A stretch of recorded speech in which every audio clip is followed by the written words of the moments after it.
با مساعدت دانشگاه ملی تاجیکستان و کمک به واسطه خدمات گمرکی نزد حکومت جمهوری تاجیکستان در فاکولته مالیه دانشگاه ملی تاجیکستان آزمایشگاه فعالیت گمرکی با تجهیزات‌های معاصرترین گمرکی، تشخیص و کارکردکنی مال و محصولات وارداتی و صادراتی در حجم بیش از 200,000 سامانی مجهز گردانیده شد که این برای پیوستن نظریه با عملیه خدمتی بی‌نظیر به حساب می‌رود و امکان فراهم می‌آورد که منبع دانشجویان همچون متخصص آماده به استحصالات بعد تحصیل به فعالیت شروع نمایند.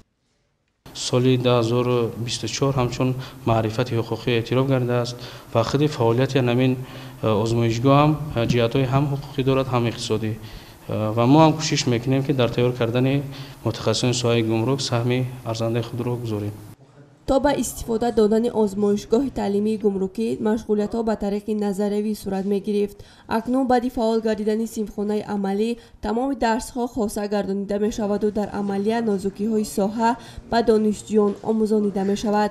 با استفاده دادن آزمایشگاه می‌تواند در بلند برداشتن سویه دانش دانشجویان مساعدت فعال نماید.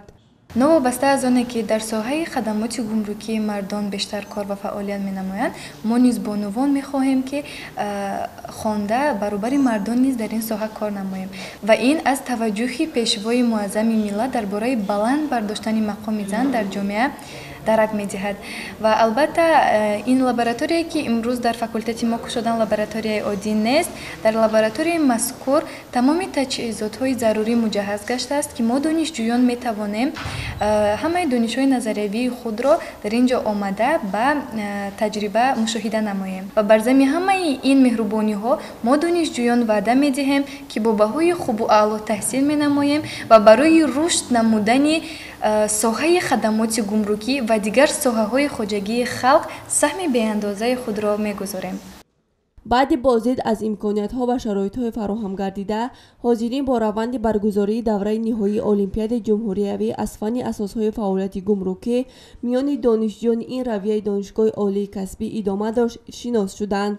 اطلاع داده شد که المپیاد مذکور با مقصد دریافت بهترین ها در ساحه گمرک راه اندازی شده همه ساله گذرانیده می شود. امسال این تدبیر با در نظر داشت طلبات های زمانی معاصر فراختر گردیده از تمام مؤسسه های عالی کشور در آماده نمودن متخصصان در سمت فعالیت گمرکی نقش دارند. دانشجویان اشتراک فعالانه نمودند.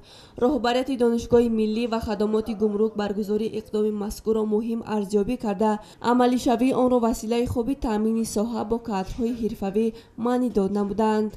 اینچنین از جانب صدارت فاکولته مالیه سمیناری علمی نظریوی برگزار گردید که در کار آن رهبریت دانشگاه، خدمات گمرکی نزد حکومت جمهوری تاجیکستان، استادان و نمایندگان ساحه و دیگر شخصان رسمی اشتراک نمودند.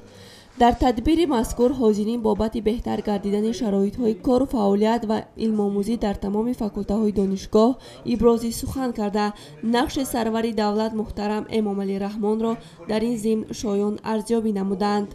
گفته شد که در یک دوره کوتاه در دانشگاه ده‌ها آزمایشگاه‌های زمانوی به فعالیت پرداخت که در این ضمن سطح و صفت تعلیم نیز به مراتب بالا رفت. امروز دانشگاه ملی از مؤسسه‌های تعلیمی با نفوذ کشور است که نقش آن در آماده نمودن و تامین تمام سمت‌های خواجگی خلق مملکت با متخصصان صاحب نظر است.